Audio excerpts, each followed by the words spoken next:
Welcome to episode 99 of the Whatnauts review show, where every week we pick a story and we talk about it. This could be a movie, TV series, anime, manga, comic book, audio show, all kinds of entertainment. We watch it, read it, listen to it, come back here, and we discuss it. My name is Melissa Wilkinson, and I am joined, as always, by Kyle Springer. Hello, that is me. Hello, Kyle. How are you today? I just tried to solve a bunch of issues for our stream. Things looked like they were working fine, and then in the middle of your doing that, it changed camera size real fast. And I was just like, that was the thing I was trying to get it to not do. So, didn't work, but hopefully things will persist like they are right now, because they seem to be doing fairly well right now. So, good. We'll see. We'll see if we can go all the way. We've got something on our side. Exactly, yeah. We are, at the end of week 1 of kind of our coronavirus quarantine here? Yeah, I guess so, yeah. Yeah. I've been working from home all week. You've been working from home most of the week, and it looks like things are just getting started for all of that stuff. So, weird, strange times right now. Mm-hmm. But we are still trucking along with this show because we do this show remotely anyways. There is no hindrance to this show. The only hindrance might be if we pick something a little bit more obscure or that I can't find for free or cheap online. I no longer have the library as a resource. So we're still trucking along, but it's really funny to see like more highly produced shows being like, man, we have to figure out how to do this remotely. Is that possible? I don't know if they make podcasts like that. And I'm just here like, welcome to the mud with us plebeians, where things go wrong every week. So it's been an interesting learning opportunity for a lot of shows. Like I've been thinking about some of the bigger group shows I listen to, like Comedy Bang Bang, which is like several people improvising at once, and I wonder if they're going to be able to translate that to virtual connectivity quite as smoothly. Yeah, or just like how they incorporate that into the improv. Yeah. So who knows? But we are here. Experimental times. Yeah. There is. But we are here to talk about a movie this week for episode 99, which we're getting up there. Next week is going to be episode 100. I'm super stoked. Boy. We're here to talk about Remember the Titans. Yes. On this one. Melissa, you revealed to me that you had never seen this film. I've told you this before. Yeah, this is something that I somehow completely missed, even though it came out when I was 10 years old. Yeah. Like, I am right in the generation for this film, and I'd never seen more than, like, clips from it. Watching the movie, like, a lot of lines hit me because the trailer would play on TV all the time. Like, all the commercials are stuck back in my brain, it turns out. But no, I'd never watched the film. Interesting. Yeah, because this, in my mind, is one of those films that, like, everyone went to go see because it was that good. And it was just like, oh, you have to go see Remember the Titans. And it wasn't the same level of, like, Avengers Endgame with, like, you need to go see, like, oh, this is amazing, oh my god. But it was just like, this is a really good film. Like, you guys should all go watch this. And so in my mind, everyone did. And on top of that, this took place in the area that I grew up in. So in elementary school, or like high school and middle school and stuff, this was the movie that they put on whenever we had a substitute teacher, or it was like end of the year. It's like, well, there's not much for us to do. Let's watch a movie. And we're all like, yeah. And they're like, it's Remember the Titans. And we're like, oh, okay. Yeah, and it's one that I've seen like 50 times now, Mm-hmm. because we watched it just every e- every day, it seemed like. So when you said I hadn't seen this, I was just like, does not compute. That's not possible. How?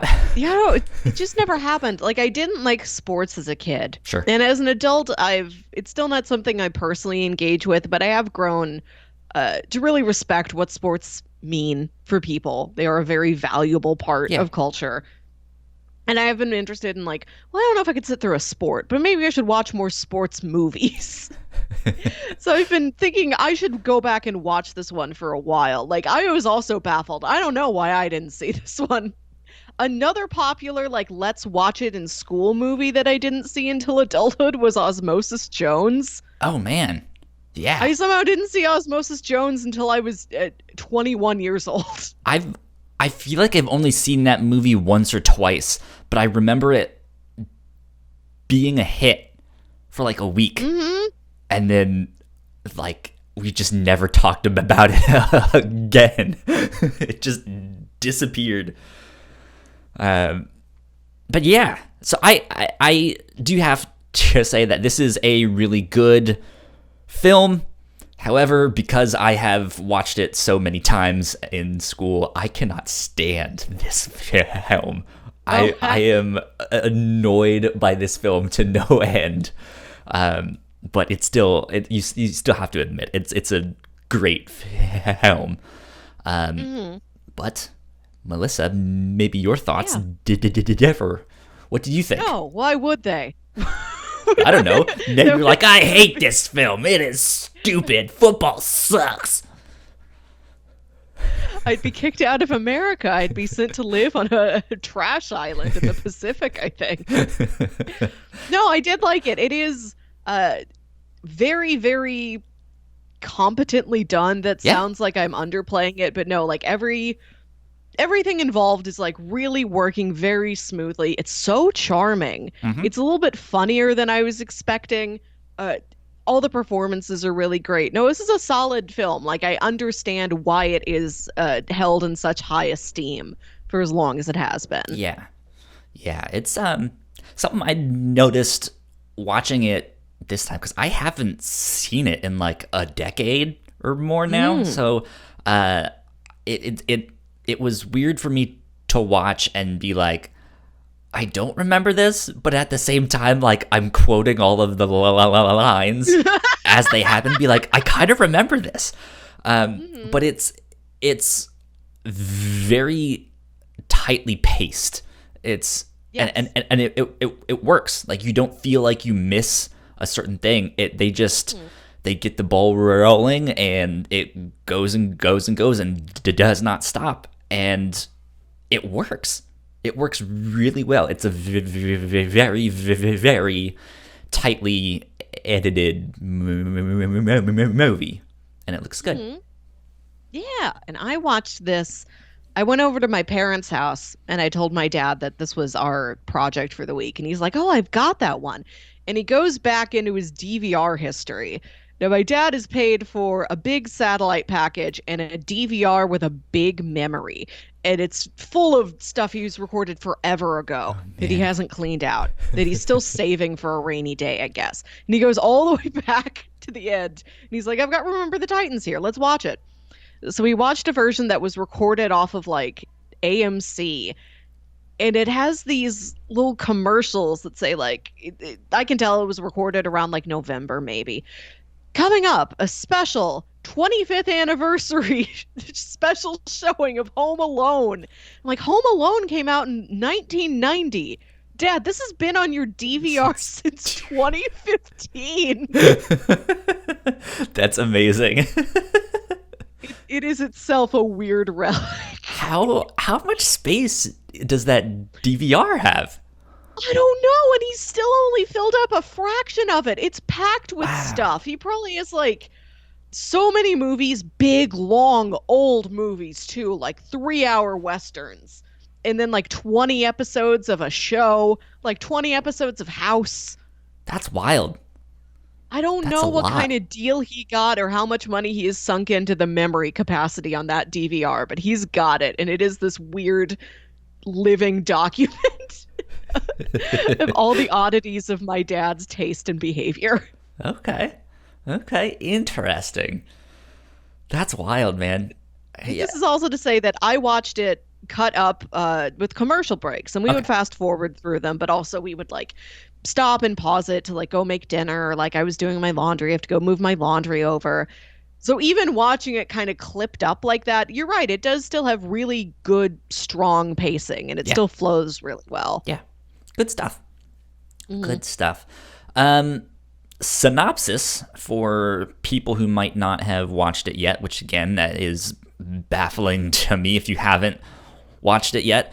But yeah, so this takes place back in the 70s.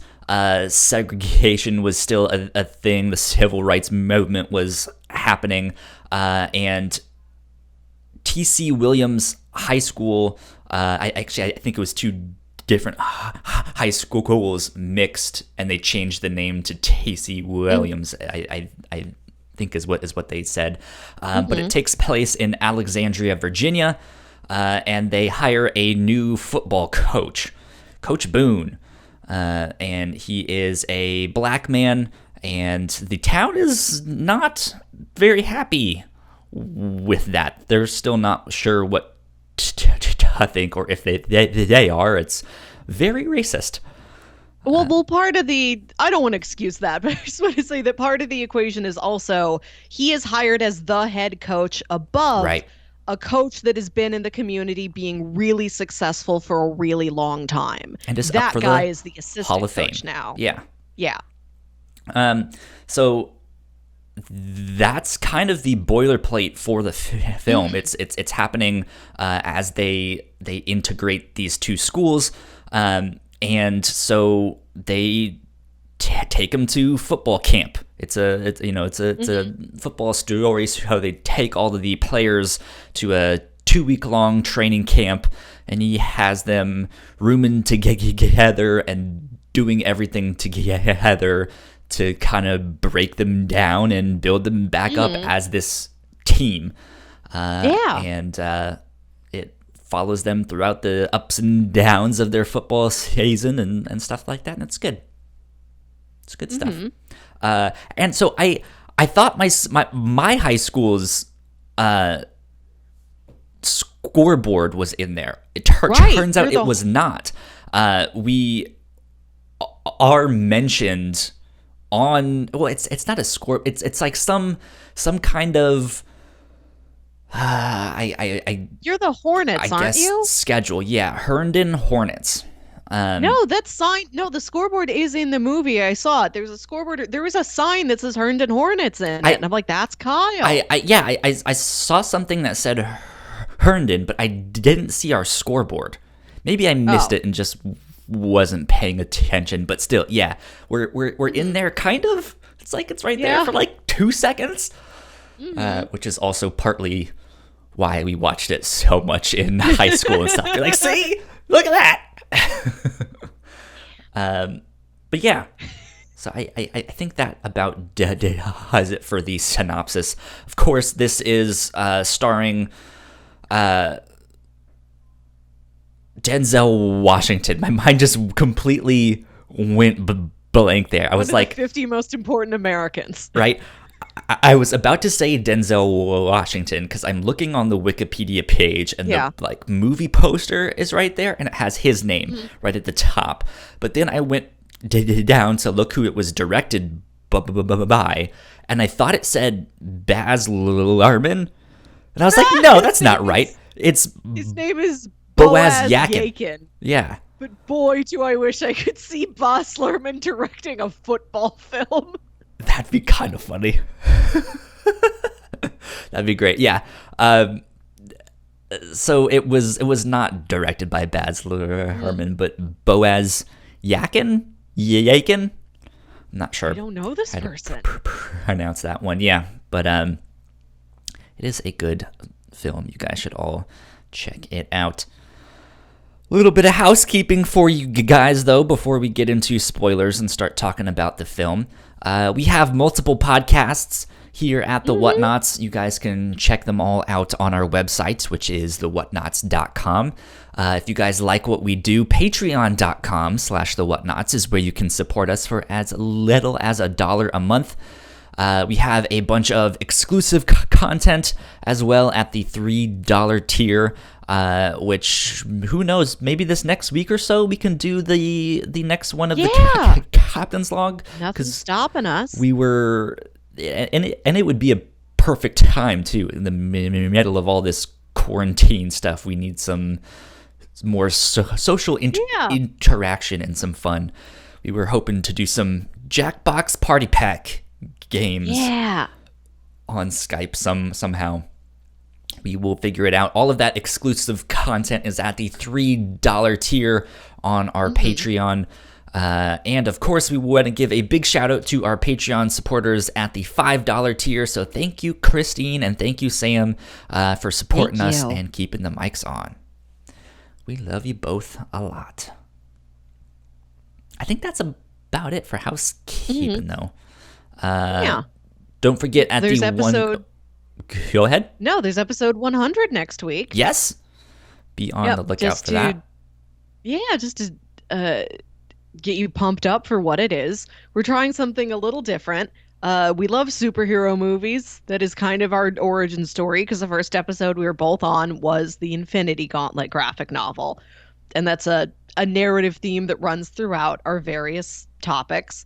So we wanted to talk about superhero movies, and we were discussing what the best one is. And I'm like, why don't we just make this the episode? So Kyle and I are each coming to the table with what we think is the best superhero movie. My champion is Spider-Man 2. Kyle, your champion. Captain America 2, Winter Soldier. Yes. So that should be good. That should be fun. That's what we'll do next time. We will remind you again at the end of this episode. But yeah, I'm excited for that one. Last but not least, don't forget that you guys can get the live streams of this if you are a $1 patron. We live stream those on YouTube for all of our patrons.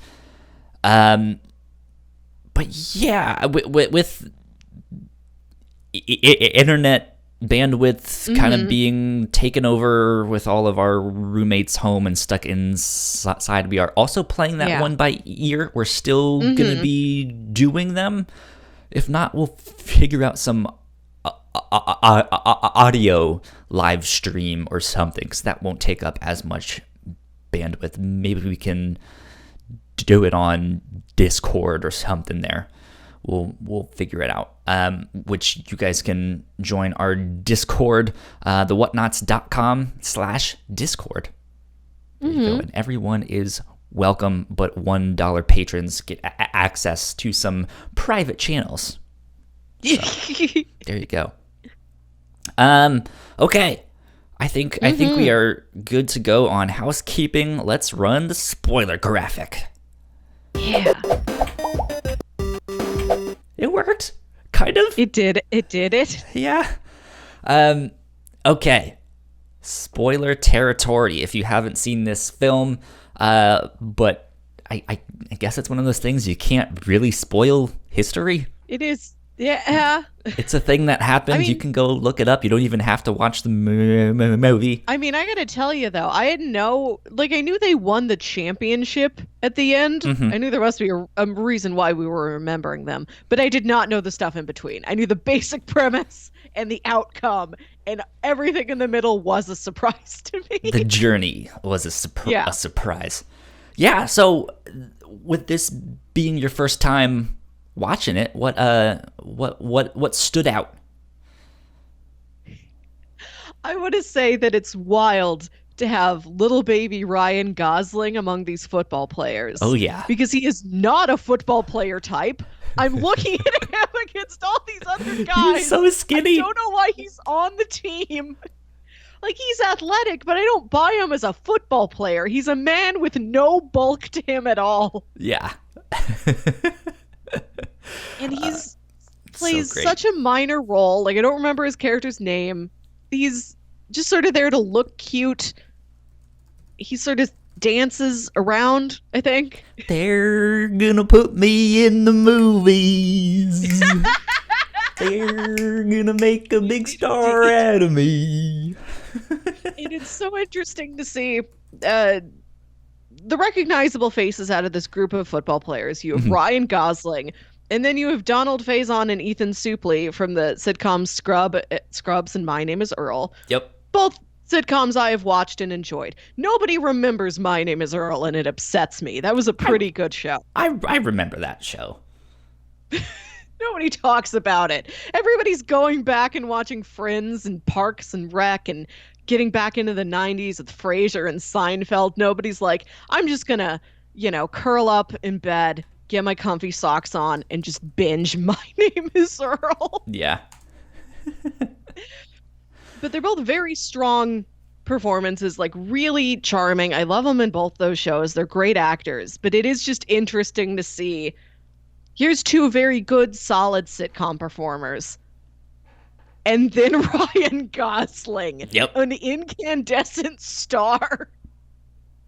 So funny. Because, yeah, I recently watched Blade Runner 2049, and he's in that. He's like the star of that one, too. And it's funny to see, like, how far he's come, because he's a fantastic actor. But yeah, then to like think back of him in like Remember the Titans, and he's sitting there just like, oh yes, this song, it's great. Oh yeah. I don't see terribly many Ryan Gosling features, but he does have this quality of being absolutely like earnest and sincere. Like Yeah. you look at a Ryan Gosling and you're like, there's no cunning there. Like there's no like everything he thinks he says. Everything he says he thinks. Like he's just like completely open and wide-eyed and honest. Yeah, so funny. Um, yeah, I like it's one of those movies you can kind of look back on fondly and just be like, Yeah. it's kind of comfort food, because it's a good film. There's some real tense moments. There's some good actors that you like.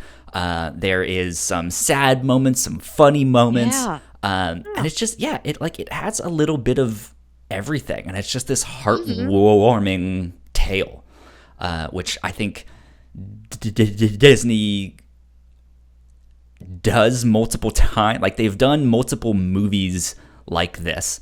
I watched this on Disney Plus, and of course, the one that they recommended right after this of like, up next you can watch this thing was I forget the name of the movie, but it was the football movie with God damn it, what's his name? Now I'm forgetting I, everything. Marky Mark. Mark Wahlberg. Yeah. Oh, Where he's on the Jets or the Eagles or something. no, yeah, I know what you're talking about. I don't remember what that's called either. Yeah, but it's that same type of like inspirational sports movie.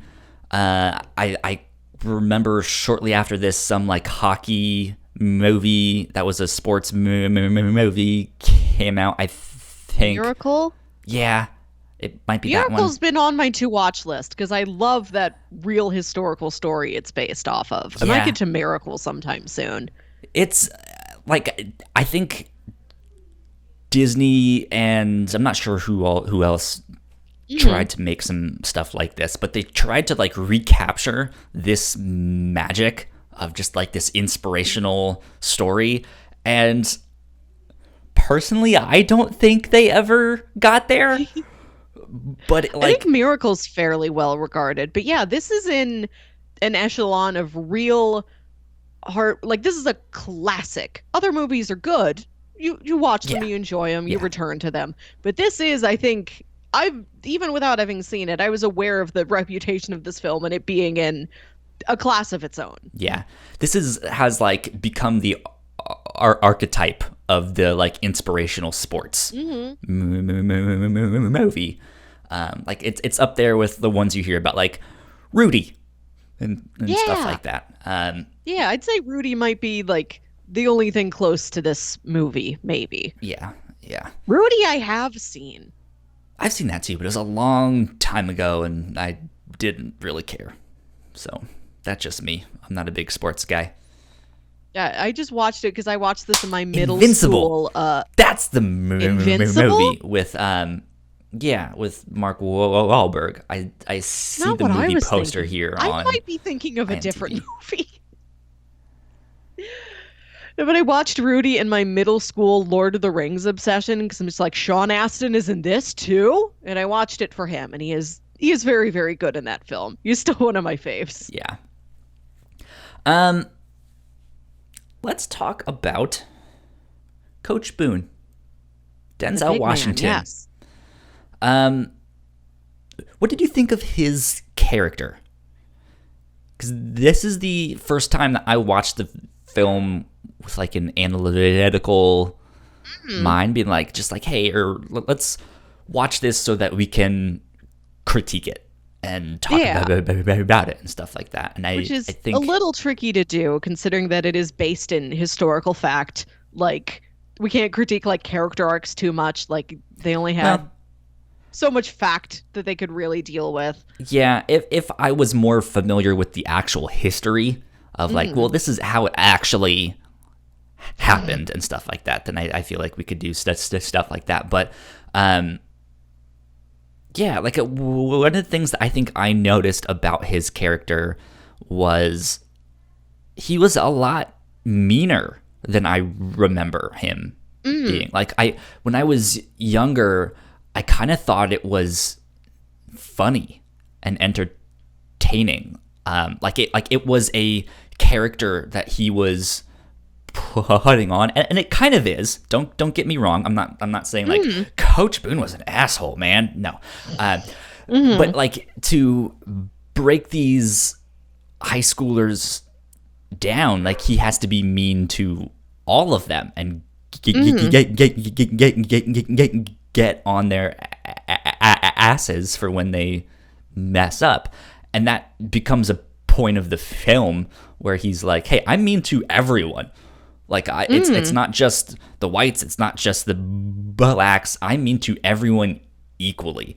And yeah, for some reason that really stuck with me watching it this time. Like, yeah, he's really chewing into them in some cases. Like, I don't know, man. That's that's a little rough. They're high schoolers, or supposed to be high schoolers, right?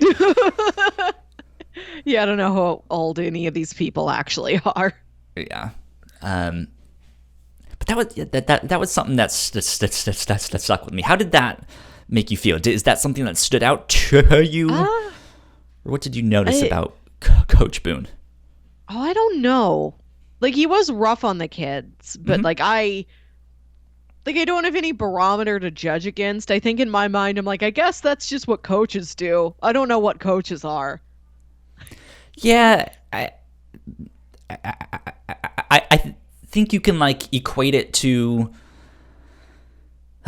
maybe a boss at like a workplace in certain situations, or just like a mentor, and stuff like, yeah. I mean, just like, or if you have a personal trainer and stuff like that. So someone who is like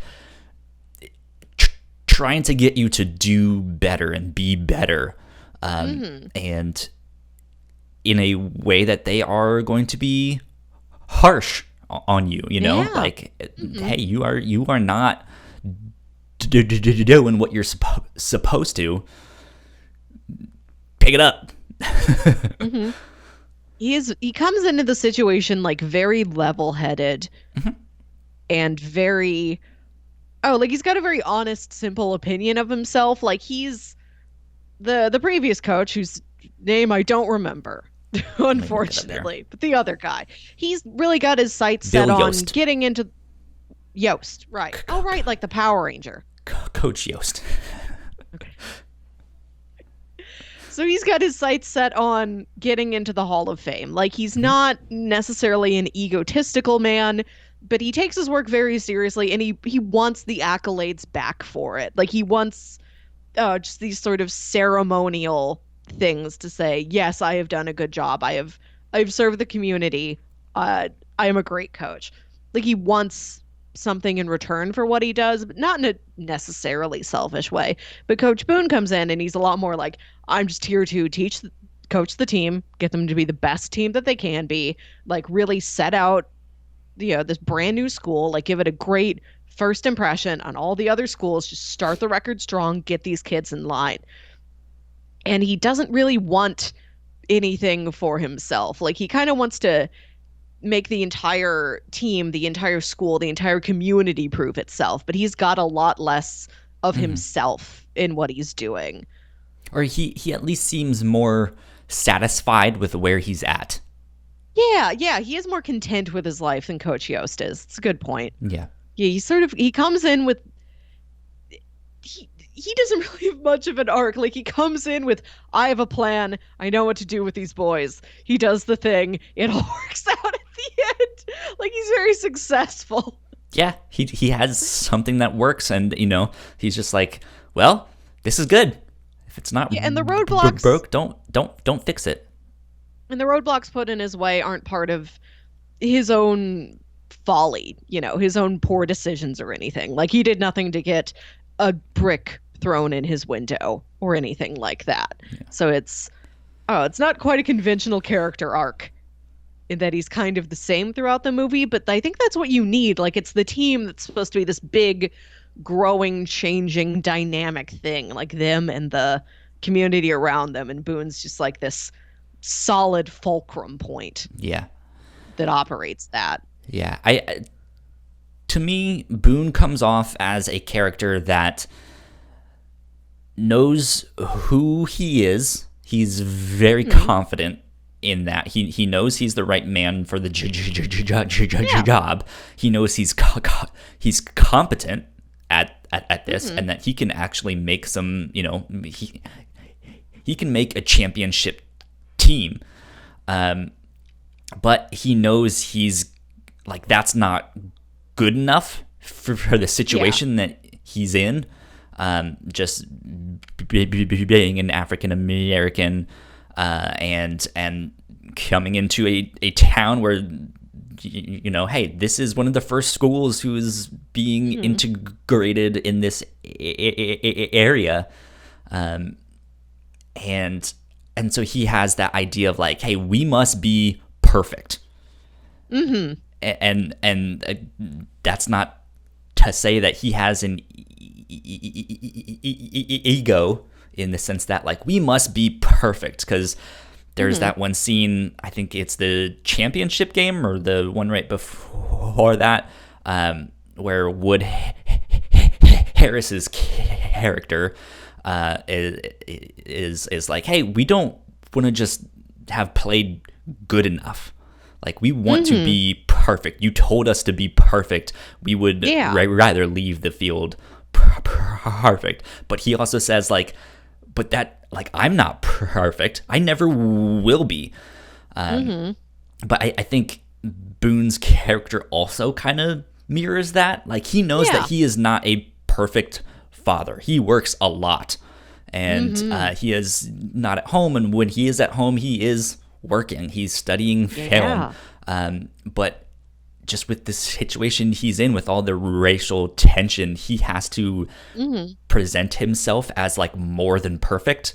He can't lash out in anger. He can't be X. He can't be Y. He has to be this like perfect thing for them to even kind of accept him, which is a tough spot to be in. So, but yeah, and that's partly why he's just like, I'm gonna be a hard ass on all of them, and we're gonna make a championship team, and we are going to win.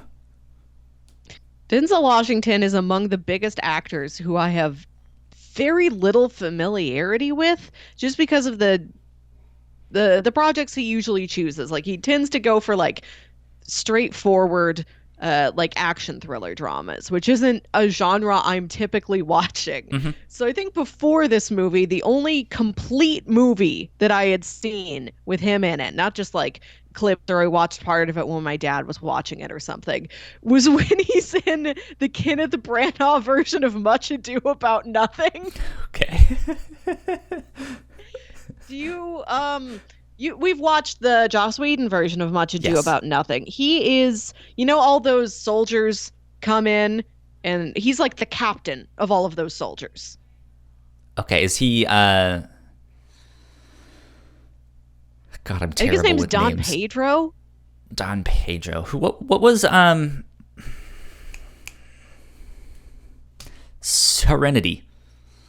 God, I'm so bad with names, Well, and there's today several is actors not from Serenity in this, Kyle. happening. Nathan Fillion? Yes. What was his No, he character's was name? Dogberry. He was the local sheriff. Okay. That's not who So I'm. like the beginning of the story, it's the man and the daughters that live in this estate, and then Mhm. all the soldiers, like all the dad's old buddies, are going to come stay with the family as like a Okay. retreat after they won some big battle. He's like the captain of the soldiers. Gotcha. And then this Kenneth Branagh version, he's got that half brother who's like the villain of the piece. You remember? Hmm. They have that role played by Keanu Reeves. Amazing. So, among my favorite instances of casting I have ever seen. Denzel Washington and Keanu Reeves as half brothers in a Shakespearean romp. There you go. Good stuff. It's not for everyone, but if you feel like a Shakespearean romp is for you, please watch the Branagh version of Much Ado About Nothing. So yeah, so if you were unfamiliar with Denzel, what did you think of his acting chops then? I think I figured out, perhaps, from this one facet on the diamond that is this man in his career. At least from this one facet, I think I get it. That you look at him and he's absolute authority and believability. Mm-hmm. Yeah, Like exactly. you can't see any work being done there. Like he just does everything like it is the absolute truth, and of course you're going to believe him, and you do, and Yep. it is. Yep. Exactly. Exactly. Um, I let's see. I wanted to talk about the relationship between Julius and Gary Bertier. Julius Campbell Yeah. and Gary Bertier. Because that's also, I think, one of the better story arcs in Yeah. in this movie, where they are both kind of the captains of their respective sides, and they are the one, like they kind of quickly realize, like, hey, this isn't gonna work unless you and I can start to like respect one another. And yeah, it starts out as like hatred and anger, and then goes to this like mutual respect, to them becoming best friends, and it's like the heart of this entire film. I think once the car accident happens, that is like they've built that relationship up. So when you see that happen, it's just like, oh no, my heart. This is It's not rough. good. Yeah, No, yeah. yeah. But I think they got fantastic actors to play in this. I don't think I had seen Wood Harris in anything before this. I wonder what his That's first scary. role was. Wood Harris was Julius. Oh, okay. Let's see. Let's go back in time. What was the? Huh. Oh, I guess he was in Oz. He played a police officer in Oz. I guess I don't remember that. It's a good credit. That was, I know he was in The Wire, but I saw that afterwards. He's a big character in The Wire. It looked like he played Jimi Hendrix in that Hendrix TV Oh, movie right well, before good this for and stuff him. like that. But yeah, after Remember the Titans, because I remembered I really liked him in in this movie. So the stuff that I've seen him in after this, I've always been like, oh, I like him. He's good. He's been in Mm. The Wire. He's been in the remake of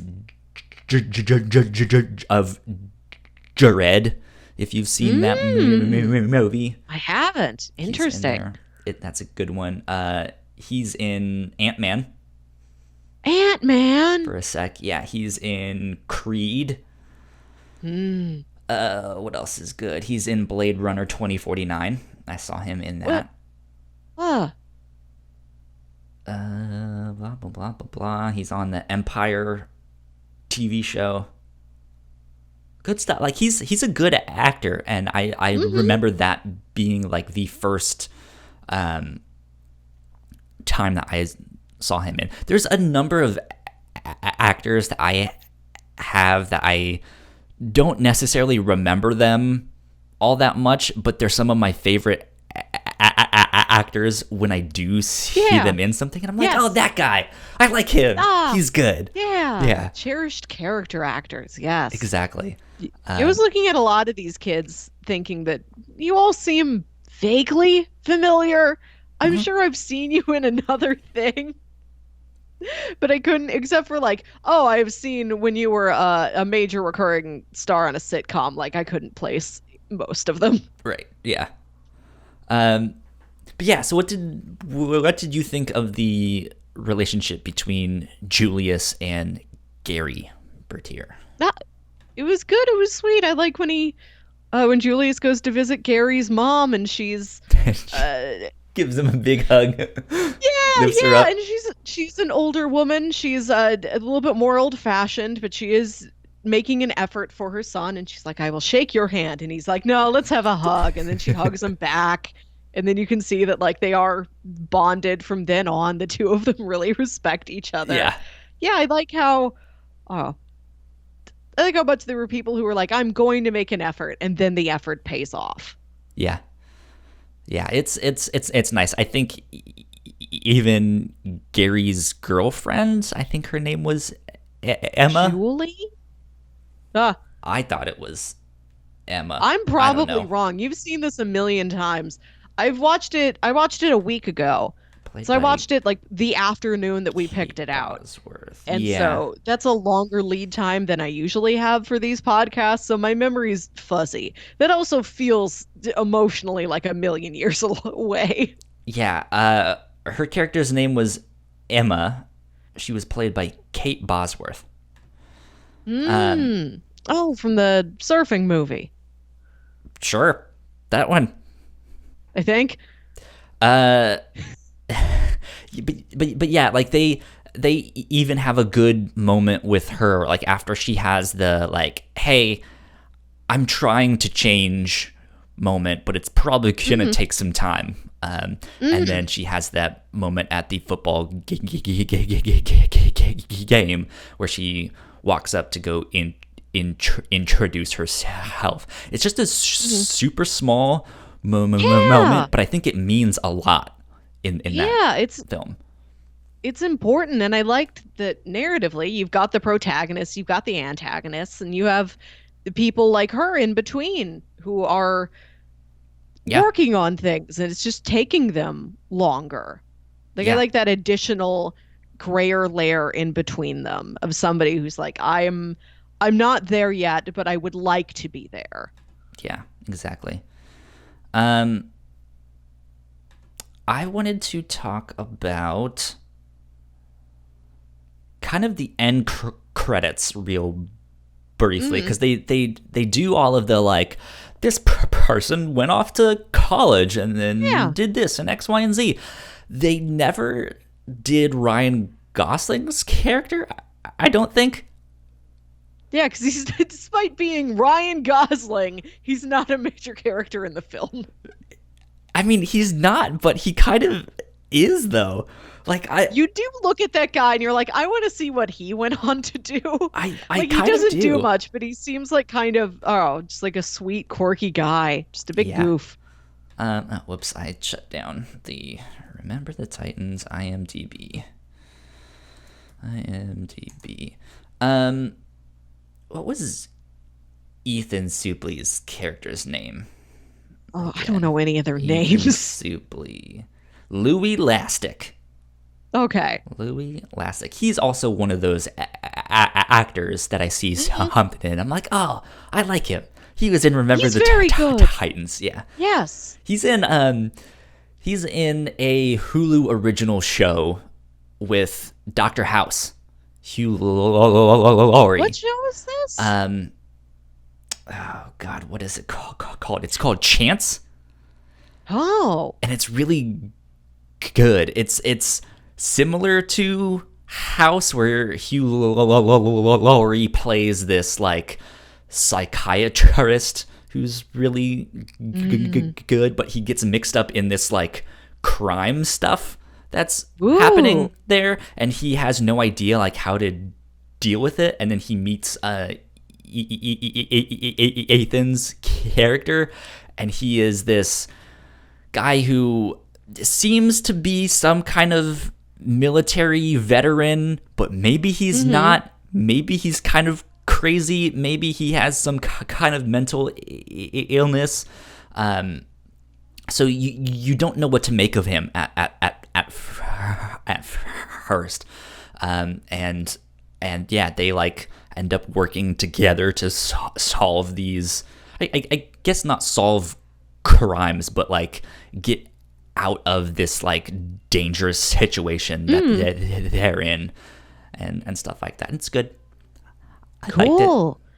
I just want to go back and revisit all my old TV friends Yeah. from my young adulthood. Yeah, but he was a good character in this. Louis Lastic, I liked him Yeah, I because like. he shows up at this very interesting time where only the black students are in the gym right now, and he just kind of shows up and he's like, I heard football and I came running, and he's so And good. he's a military brat, so he's been moved around a bunch. He's like just gotten to town. So he doesn't know anybody and he has no social group. Yeah, Like he sits down they're having lunch and he sits down with a table full of black students and one of them comments like, "You don't want to be with your people over there?" And he's like, "Well, I have no people. yeah. I'm anybody's. I like you guys." Yeah, which makes sense for a genuine like, look, I don't have anyone that I fit in Yeah. with. Like it never comes across like he's trying to fit in with one certain group. He just No. is himself, and he's Yeah. fine with that. And I like that. At least that depiction of the character. He is very likable. Yeah. I think two of the brightest stars in this film are the two little girls, the coach's daughters. Yep. I like good. that amid this race relations story, you also have this tiny subplot of a tomboy and a girly girl who are trying to be friends with each other and also are like, I don't get you Yeah. at first. But then they are best friends by the end of it. You know, like they still don't really get each other's like quirks or anything.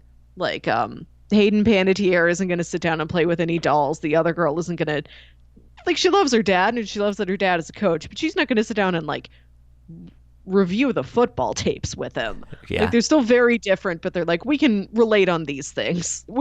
We are still sisters in arms. Whoa, she was the voice of Kairi in Kingdom Hearts 2. Hayden Panettiere. Yeah, Mhm. I didn't know that. One of my favorite. I tried to tell my dad this fun fact, and he didn't seem impressed. So if you remember A Bug's Life, I remember it, yeah. you remember that there's the Ant Royal family. There's the Ant Royal family, and there's like the little girl, like the little princess who's in like the Ladybug Scouts. I don't remember exactly. I see on IMDb here that she played the voice of Dot. Yeah, well, she's the little princess ant in A Bug's Life, and she read like a book on tape for the movie that apparently got some Grammy, whatever Grammy is given to children's book on tape. She got that So, one. so Hayden That's funny. Panettiere has had a Grammy since she was like 7 years old, before going on to have a successful, TV career in singing on the show Nashville. Like she already has a Grammy for that. Yeah, she played Kyrie in Kingdom Hearts. She was in Ally McBeal. She was in Heroes. Of course, the big one. Was she the cheerleader? I never watched that show. Yes. I didn't like that show. Heroes is one of these days I'm going to get back to Heroes. She When it was good, it was really good. You'd like this one. She was the fairy princess Willow in Scooby-Doo and the Goblin King. Oh, cool.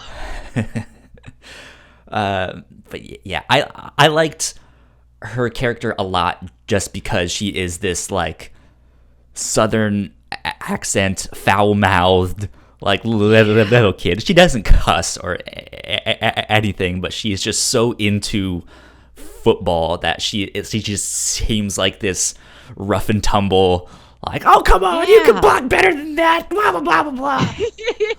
You know, Yeah, I thought it was so good. cute, It's so fun to especially watch her. yeah, especially for a historic movie. Mhm. I don't imagine there were in 1970s a lot of single dads toting their, young daughters around, and the daughters are getting into everything that they're doing. And he's like, yeah, my daughter is my second in command. She knows everything I Right. know. I think one of my favorite scenes in this whole film is when she goes over to the Boone's house, and instead of playing with what was her name? What was the daughter's name? The Boone's daughter? I don't remember that one. See full I cast. forgot every name. I don't remember at all. Let's see if I can find it real quick. Nikki? No. I don't remember. Nikki's one. one of those two. He has two daughters. Yeah. But they are supposed to be playing together, and instead she's talking football. She's like, we're weak on the left side, as they're heading there, like watching football film and stuff like that, and they're like, don't you want to go play with dolls? And she goes, I don't like playing. She's like, I hate playing with dolls. And she's like, I'm not playing with them, I'm accessorizing. It's like, don't you want to go accessorize? She's like, no. Are you kidding me? Yeah, I like Coach Boone's daughter. She's like so particular and assertive, and like I think she wishes she could relate more to Hayden Panettiere, but also like, I'm not getting on your level. If you don't want to play with me, then fine. I'm going to be over here accessorizing. Well, you can join me if you want. One thing that I thought was really cool about that was also that like there is a stereotype out there that black women are loud, they are crazy, they are just obnoxious, and all of that stuff. And this reverses that, where the white girl is the like really loud, obnoxious one. And they have that scene where she's like, are all white girls that crazy? It's really funny. It's like, yeah. They're good foils to each other. They kind of are. Yeah. Good stuff. I liked that moment in the film a lot. And they do also kind of have their moment together too, where it's the championship game and they're both cheering, and they don't necessarily know exactly why they're cheering. Well, Cheryl does, but they have their moments together.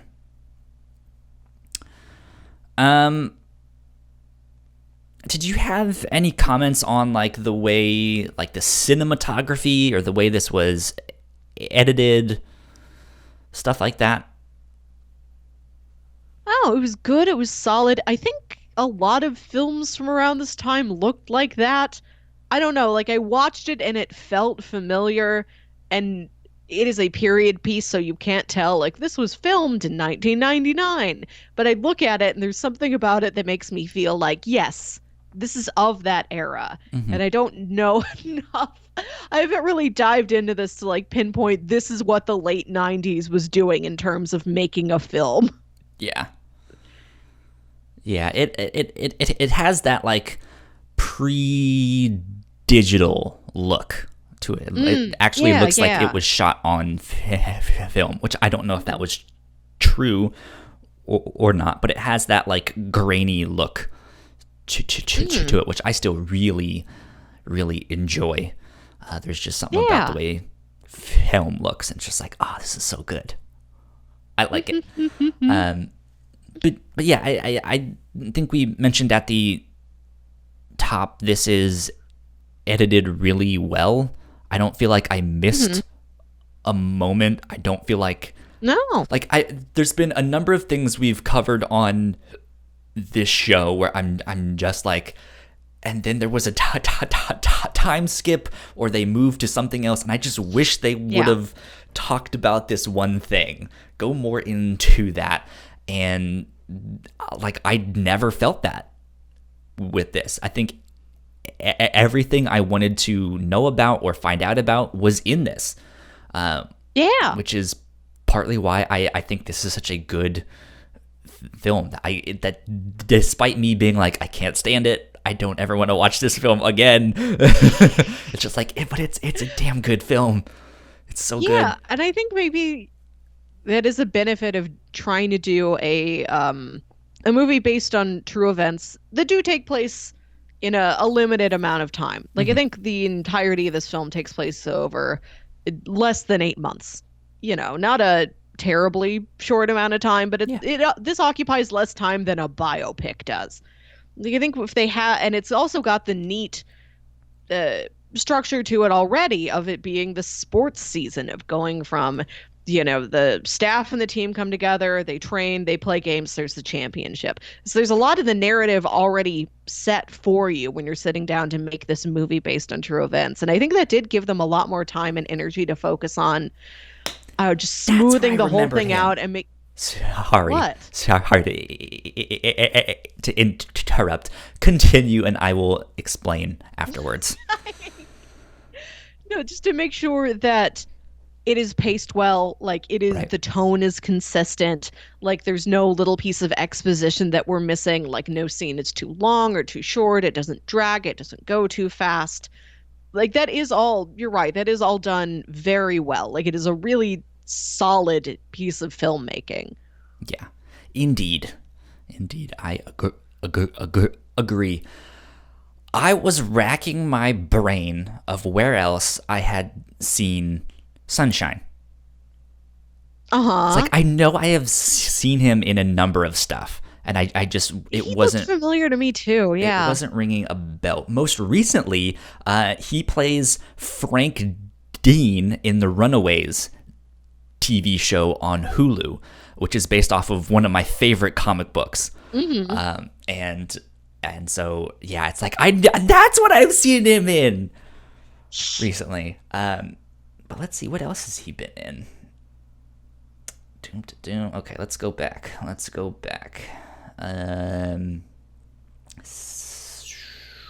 We played a character in Seventh Heaven. I imagine many of these boys did. I think that was the era, and that was what was around for you to do. Well, Right. there's a guest star role this week on Seventh Heaven, I guess, or any other number of WB programs. Would you like to be on Everwood? Yeah, he played a character on House. He was in Oh, ER maybe I've seen him on House. for a couple episodes. It looks like he was only in one episode of that. Kyle, can I tell you that one of the journals I work on is a journal of film and TV, and somebody Mhm. submitted a paper. I forget the context of the paper and what it was talking about, but it mentions the show ER a couple times. Sure. Every time they refer to it as emergency room. the NBC television drama Emergency Room, which I've never heard anybody do, and it's the most It's not even listed unnatural as and that in no, here. no one has ever called it that. It's so unnerving. That's so funny. Maybe it was called Emergency Room overseas, and the person like doesn't know. Like, no, in the original source country it came from, they did abbreviate it. It might even like Call it ER over here. it might even be just that like, hey, I'm writing some academic journal. This is maybe a more formal thing. Like the more formal name is Emergency Room. The full like I will be penalized for not fully spelling out every acronym. Right? Which is like the thing that they always taught us to not do is like you refer to the full name once and then like and then put some anecdote of like or as you know at which I will be referring to by its acronym from here on out, which is ER. And then you just call it, and then in ER when blah blah blah blah blah blah blah, and then several times it was Emergency Room. I like that. That's which good. is not as good of a name for a show as ER is. Not at all. On a new season of Emergency Room, watch what George Clooney does surgery on next. That sounds like a game show. Welcome to the Emergency Room. Right? This does sound like a cheeky British game show. Yeah. Welcome to the Emergency Room. But yeah, like this movie is just filled with actors that are likable, and it's like, oh, I've seen them in something else. They're good. I like them. This is a great ensemble movie. Definitely is. I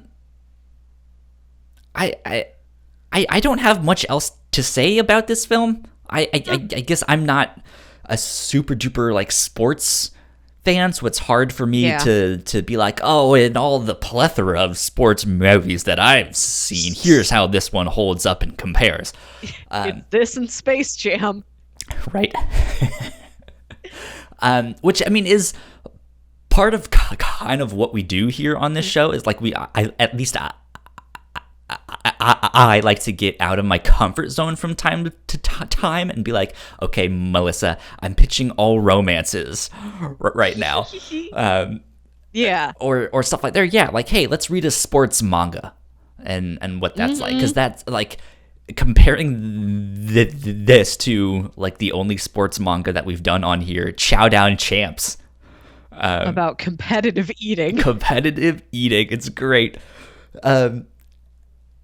It's very different because I think this American formula, so to speak, of like here's the inspirational sports film. It's more about the team coming together and overcoming some kind of obstacle, some kind of racial obstacle, social obstacle, something like that. I'm sorry I'm laughing. I just remembered there is another sports movie I've seen in my lifetime. It's Bend It Like Beckham. There you go. And if I'm remembering correctly, the lead actress of that was briefly on ER. It all comes full circle. Right? But yeah, like there's some kind of inspirational story to be like, oh, be a better person. You like you need to, not look at the hate and fear as a white person when you see a person of color. Like they are just like us. They are stuff like that, and that's strange for me to say, but the like sports mangas I've read or like the sports anime that I've seen is completely different, and it's more of just like, oh man, this one guy, he's a star. He has something inside him that makes him a star. That's why he is the best at this one thing he does. And it's like Dragon Ball Z or some action thing where every story arc a new bad guy shows up and he's bigger and better than the last person, and oh my goodness, how is he gonna win this match? And it's so technical of like, oh well, he's using this new backhand spin on this tennis hit thing, and because of that he's psyching out his opponent and all of that stuff. And that's kind of what Chowdown Champs was too. It was like technical on like, oh well, if I eat this thing first, then my I can fit more in my stomach, and then I can have water after that to wash it all down, and that will make sure there's no like air pockets in my stomach and all that stuff. And it's just like, what is happening? This is so weird. But they're wildly entertaining. It makes drama in a strange way and all that stuff, which this doesn't have, except for the moments where it's like, hey, I'm not fast enough to keep up with this person. We need to put PD in, and that's it. Yeah, like there is no, like, you hear them say a couple technical things. He's like, all right, fake 42 left wide cannon Monty Python, right?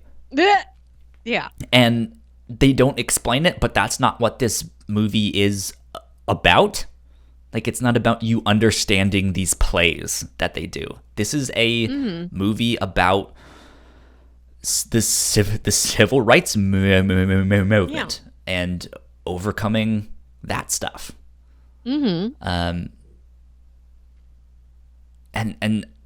yeah, it's interesting to me to see those two different aspects of like sport. Here's what sports stories can be about: real technical or just inspirational. So Yeah, that's a good point. I haven't seen many sports anime or what. I saw like 3 episodes of Haikyuu once, and I think you're right. I think I do remember it being kind of technical. It's all about like form and strategy and performance. And this is all like, you know football. You know how the football goes. This is all the stuff around the football. Yeah, exactly. Good film. Yeah. I really will like say it. that I was aware that they played Ain't No Mountain High over part of it. That was all I knew about it going in. And I think I also knew that it had other songs of the times.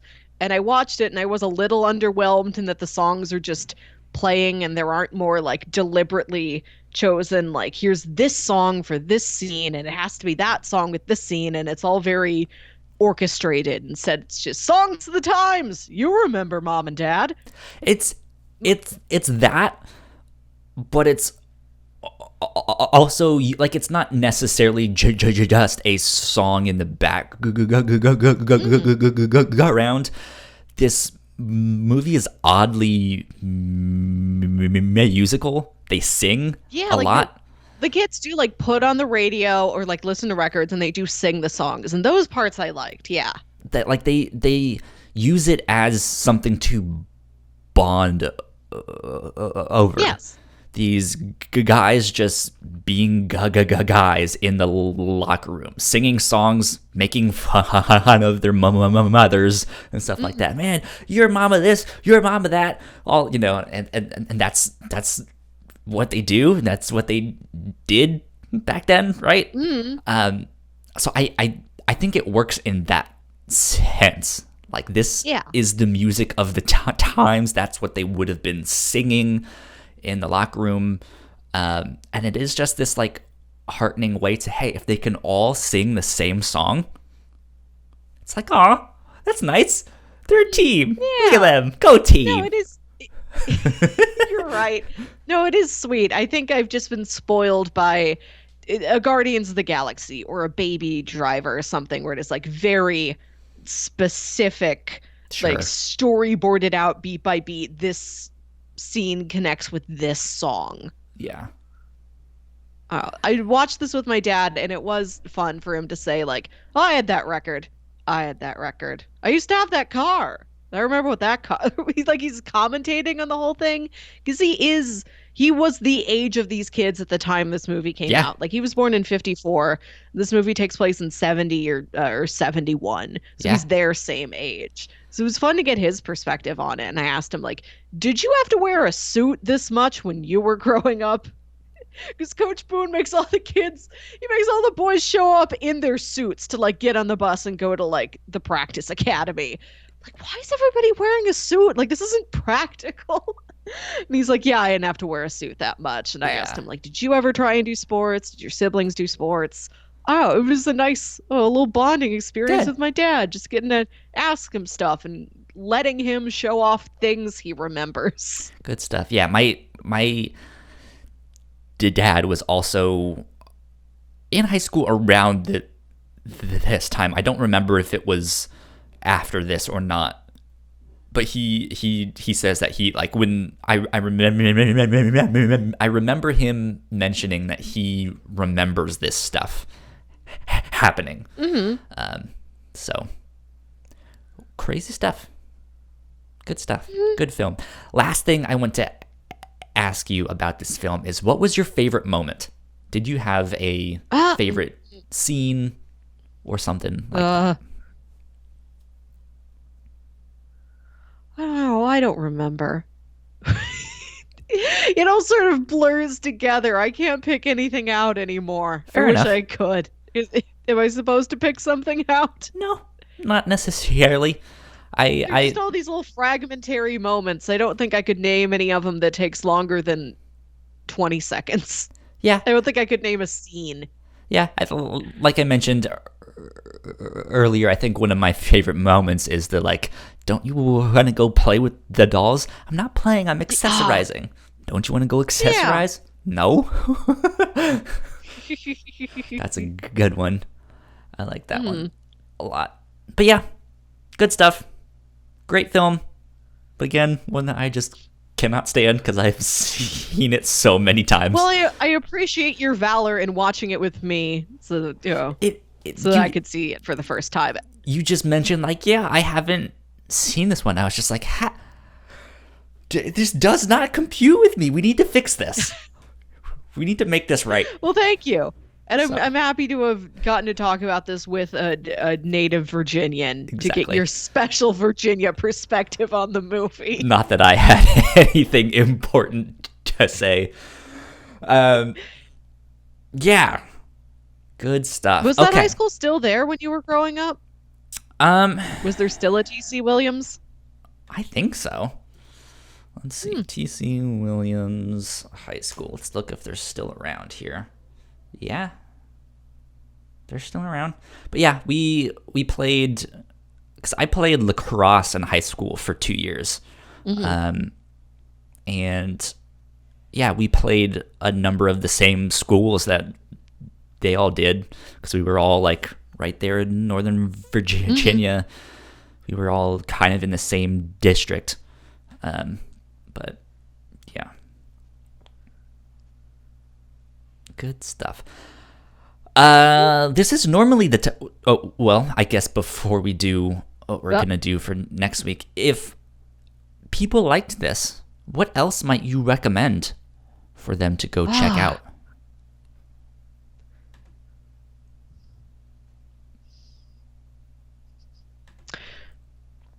Okay, this is a weird one.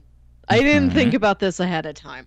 So if you want a movie from the 90s that is just a tale of disparate people coming together and like learning to put prejudices aside and like learn to really connect with each other and understand each other and be good friends and be victorious at the end, you could watch Tu Wong Fu, Thanks for Everything, Julie Newmar. Okay. Have you heard of this movie?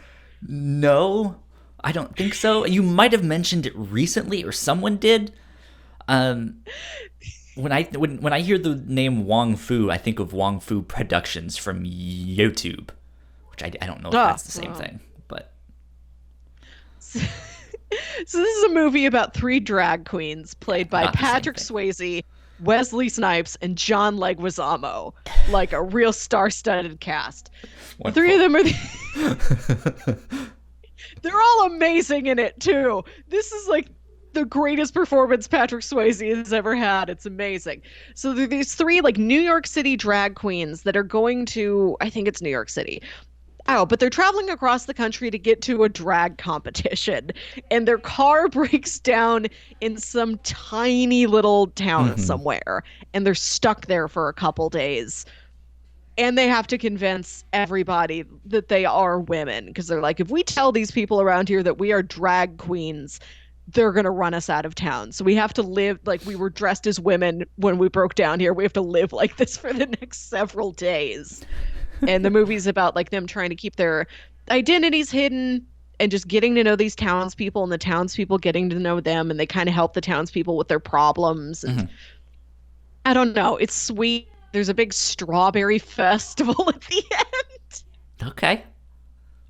Oh, Good just a stuff. charming, feel good 90s movie about coming together and being friends. That's good. Good stuff. I would recommend Mighty Ducks. Hmm. Ah, see, I've never seen Mighty Ducks either. What? Okay, we're gonna There's have a to fix that I again. wasn't a sports kid. So Neither am I, though. like my parents oh, they didn't make me. I missed these. I don't know how I missed these. Like looking Mighty back, I Ducks is kind of good. regret. I feel like there are major cultural touchstones that other kids my age have that I don't have. We're gonna have to have a Like I brand missed new podcast called "Kyle Fixes Melissa's Childhood," and it's just like let's go back and do all of the things that we missed. Okay, I'll watch Mighty Ducks. You have to watch the Muppet movie I've and seen the the Great Muppet Muppet Caper. movie How about sometime. the Great Muppet Caper? I don't know. The best one. I don't know if I've seen that one. Kyle, it is legitimately perhaps the funniest movie I have ever seen. I kid Okay. you not. The Great Muppet Caper is incredible. um, yeah, I would recommend the Mighty Ducks. That's always a Hmm. great one. That's a hockey movie. Um,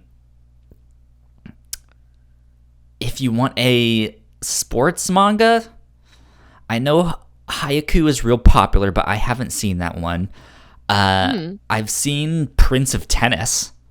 That's an Ah. interesting one. I really, really enjoy Initial D. That one is like street racing. It's cars and stuff. So also, if you like Fast and the Furious, it's kind of like that stuff. But again, things are a little bit more technical. They explain like how they're winning these races and how they're doing all this tennis stuff. And Initial D is surprisingly good. Like it has a lot of heart behind it, which I didn't like Prince of Tennis as much just because I couldn't get into it, but it was the same kind of things where it was like, oh, here's his special technique. Let's explain his special technique and how he will use this to win the match and stuff. And it's ridiculously fun. But Initial D, I think, is the one that takes the cake for me. So go check that one out. Go watch the anime. Go read the manga. The manga is all on Comixology Unlimited. The anime, I believe, is on Hulu. And then there's a live action movie on Netflix, which is not good. But I mean, it's still fun. It's like stupid fun. It's like I'm gonna watch a bad movie of this, but yeah, that's what I would recommend. This is normally the time that we would be pitching what we would do for this next week, but we have already planned out what we're going to be doing for the next couple weeks here. Next week, episode 100. Yes. I'm so excited. This is going to be amazing.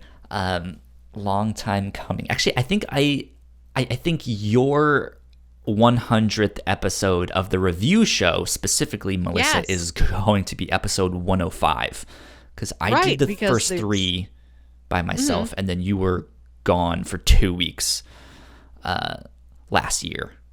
Yeah. I think, or the year before, or something. It But was still, it was like August 2018. It's when I was moving. Okay. I decided to bow out for 2 weeks. yeah, yeah.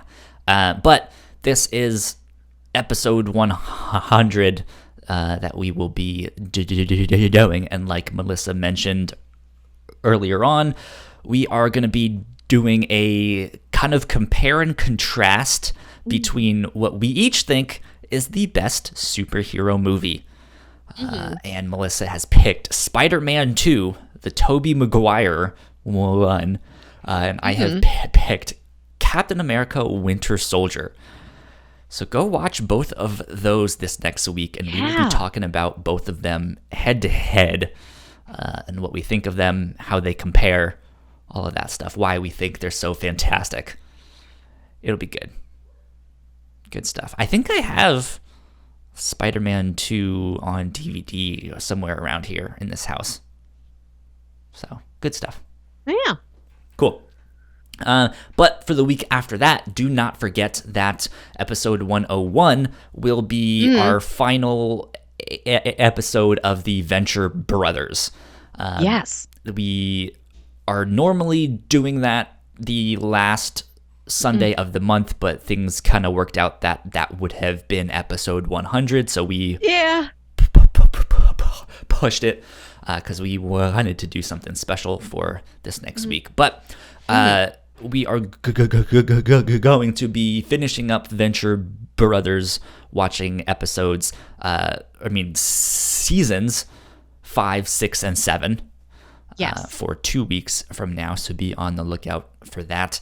The week after that, I'm hoping to be out of town, but again, with all the coronavirus stuff, that might not work out. But in the case that I am not here, Melissa, it sounds like you might bring someone else on if that is possible, and hopefully we can make something work with that as well.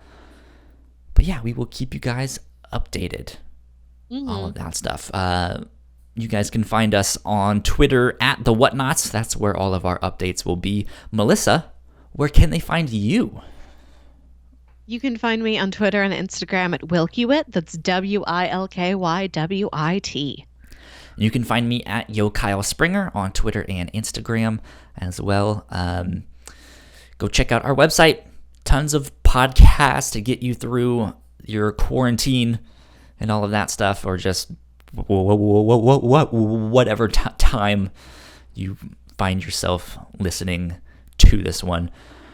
That being said, episode 100 next week. I'm so excited. Yeah. Cool. It's gonna be good. We will see you guys then. Go subscribe to us on YouTube in the meantime. If you want some faces to look at, our faces are there. Yeah, most of the time.